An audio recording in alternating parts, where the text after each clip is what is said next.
Yes, this is Unit 6, Section 1, Flip Podcast. This is the early years of the American Revolutionary War.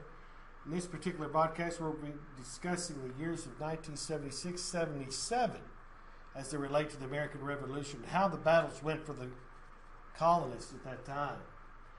Really, the first thing I want to talk about with you class is the different advantages that the Patriots had and the British had, as well as some Patriot disadvantages that they encountered during the American Revolution. Well, let's take a look at the Patriot advantages first. One, the Patriots were fighting on their own turf. And simply put, that the Patriots knew where all the ambush sites, were the trails and paths and roads that would make moving an army easier. And it's just an advantage if you know the terrain that you're fighting on. Another advantage that the Patriots had was they were fighting for their own freedom.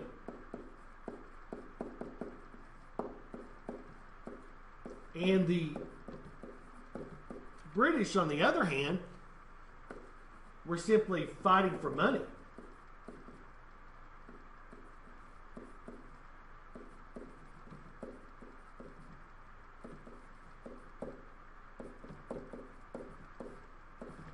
So if you're fighting for your own land, your own freedom, you're going to be a lot more motivated to fight than somebody that's just fighting for a paycheck. England had a lot of advantages too. One was they had the strongest navy in the world.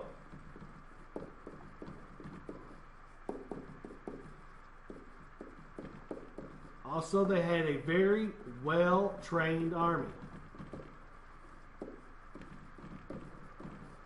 And not only with that training, they were also very experienced. They had been fighting wars against France and Spain for hundreds of years.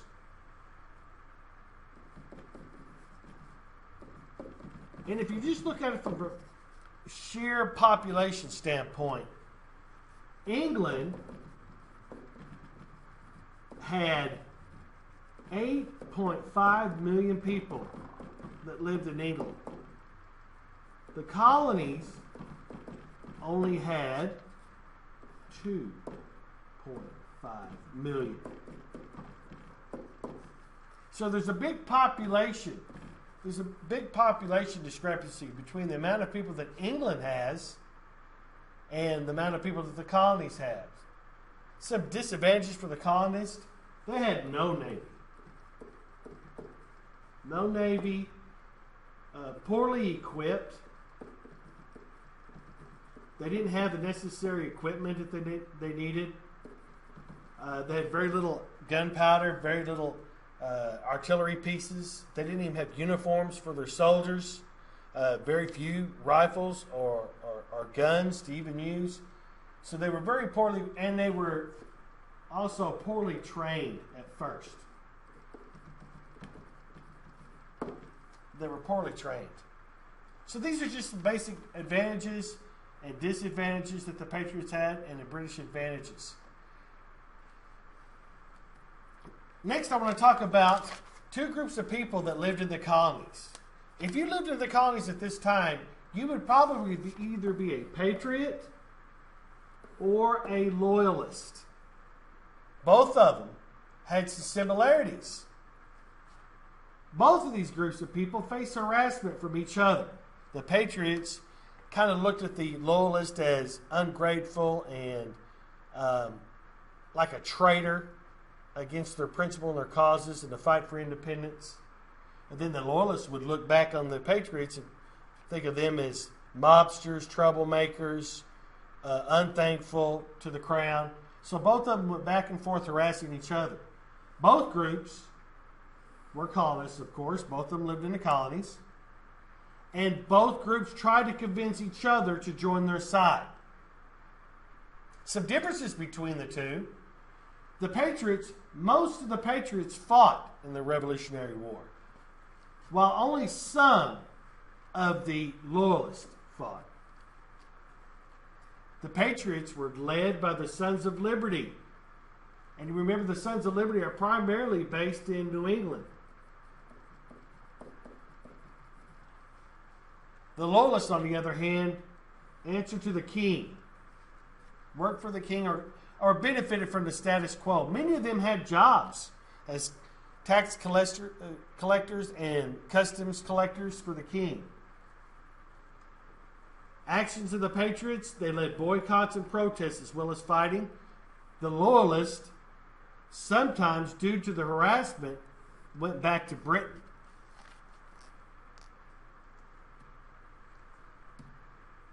Next, I want to talk about the colonists and their ability to raise an army, or the lack thereof. When the colonists in the Second Continental Congress decided to create an army, they decided that each man would sign up for a 1-year enlistment term. That means they would agree to fight in the Continental Army for 1 year.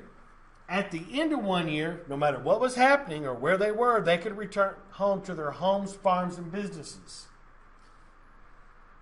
And that causes a problem later on when we talk about raising an army. This army had little supplies.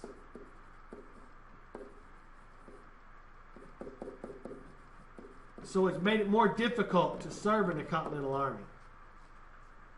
And as far as African Americans go in the Continental Army, at first, none were allowed to serve.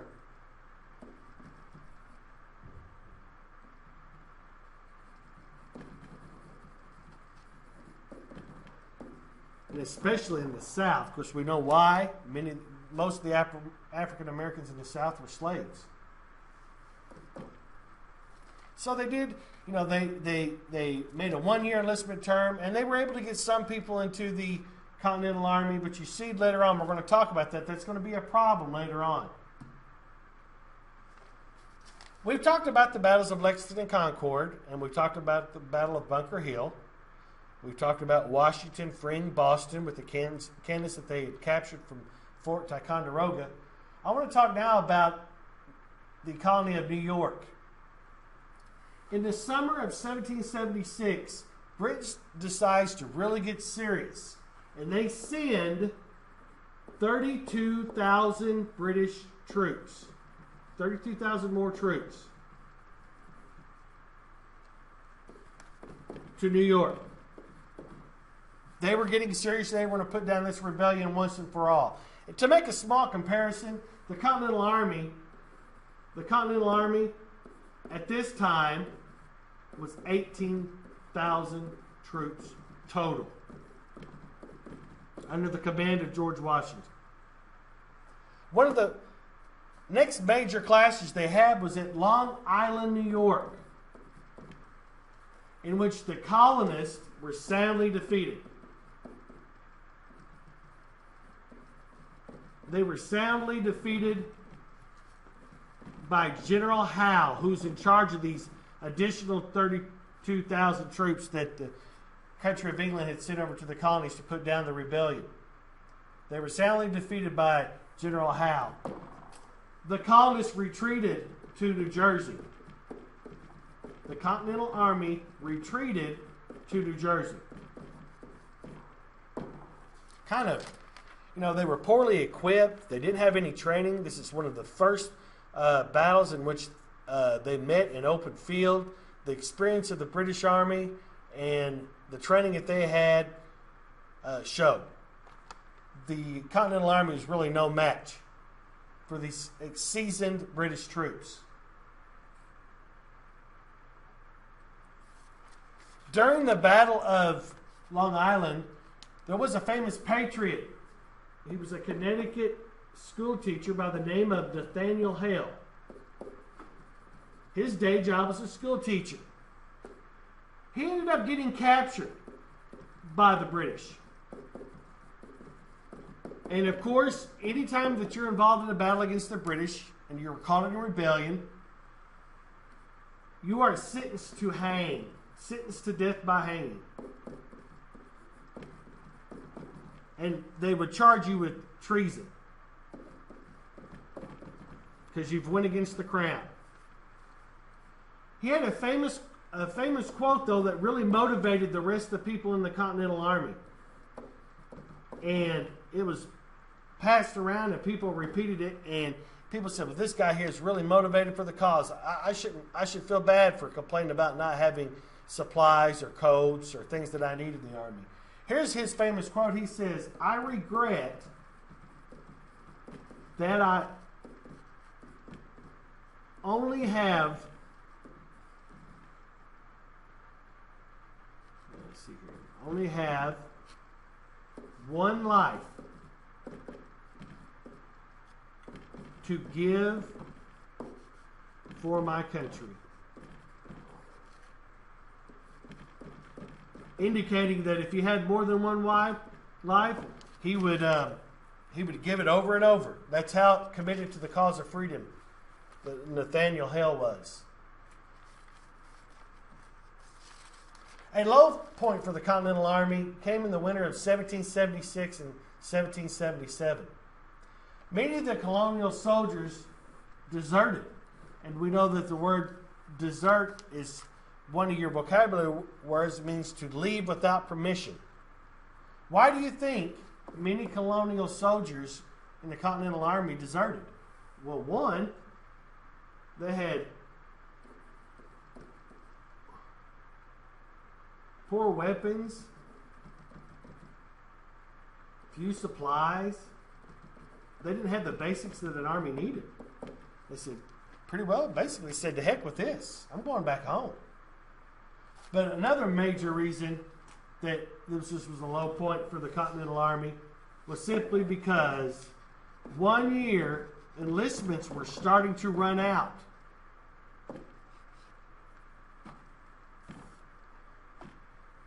These 1 year enlistment terms were starting to run out.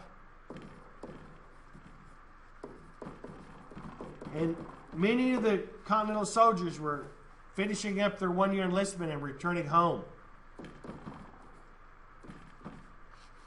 Thus, the number of soldiers in the Continental Army dropped.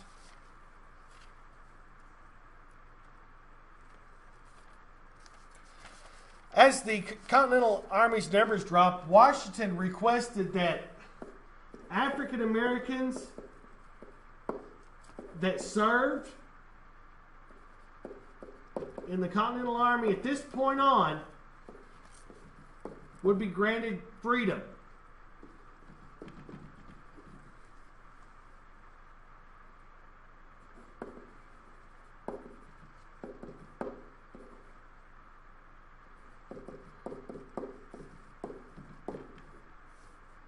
It would be granted freedom. And thus, many African Americans, especially from the northern colonies, joined the military, and some runaway slaves even joined the patriot cause and gained their freedom.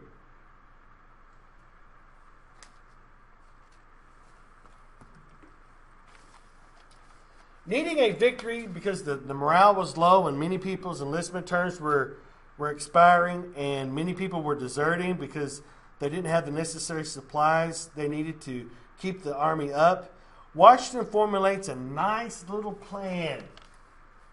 Most of the fighting at this time was stopped during the winter months. You know, armies would build winter fortifications, build cabins, build shelter to ride out the winter, and when the spring came, they would resume fighting again.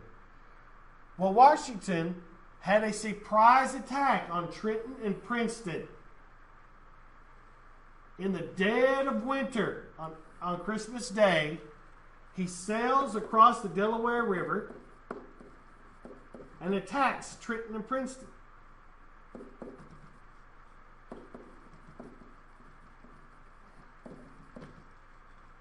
And he attacks, and what he finds there is many of the soldiers are asleep.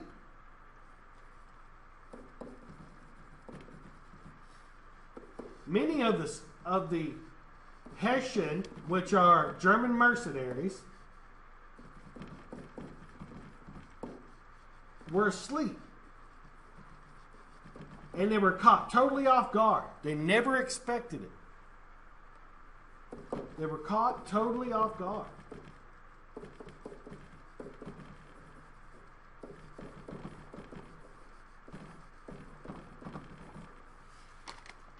Caught totally off guard. And as you can see by these pictures, you can see the ice that they crossed through on the Delaware River, letting you know how bitterly cold it was. And here's the attack as it's happening in this picture. Notice the snow on the ground here. They were completely surprised that Washington pulled this off. They didn't expect it.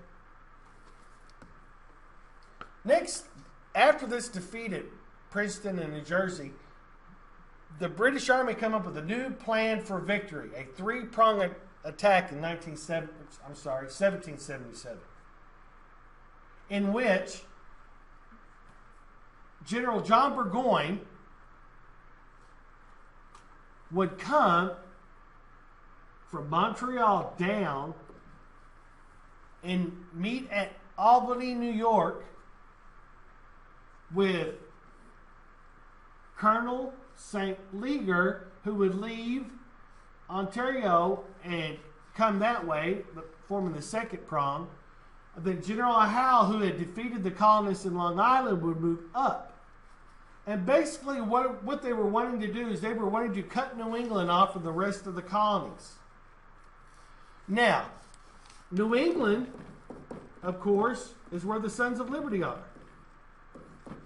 They are big-time leaders in the rebellion.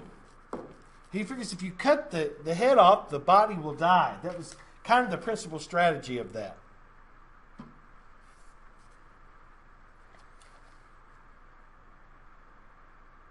General Howe also wins a major battle for the British when he surrounds Philadelphia.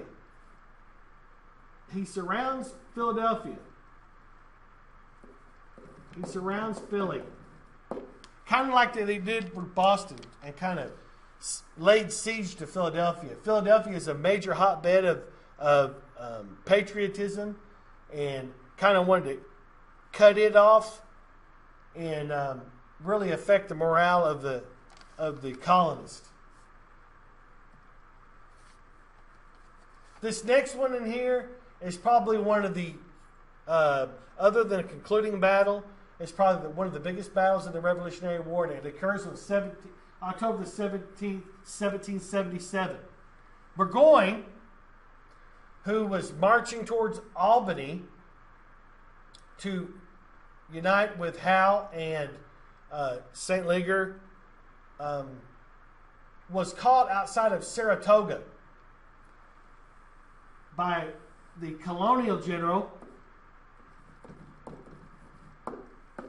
Horatio Gates.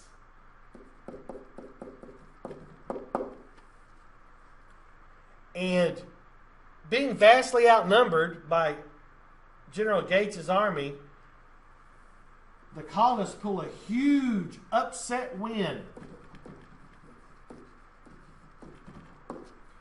Upset wind. And many of y'all have heard the song Yankee Doodle. Yankee Doodle went to town, riding on a pony.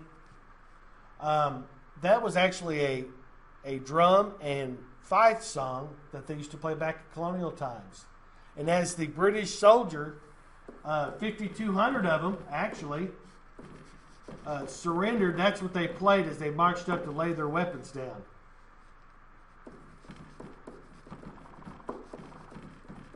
And another reason why this is a major battle, because at this point, France has kind of been setting it out, not wanting to jump in on either side. But with this victory by the colonists, France finally sees, hey, these boys might actually get it done. So they agree after the Battle of Saratoga that they will give us aid, both money and military. They agreed to send their French fleet over here to help us since we didn't have a navy. They started lending money to the Continental Congress to buy supplies for the Continental Army, and they also send troops. In the next vodcast, we're going to talk about the help that the French gave us and different European countries who come in on our side after we win the Battle of Saratoga. This now concludes Section 1 of Unit 6's podcast. I hope you join me next time for Section 2.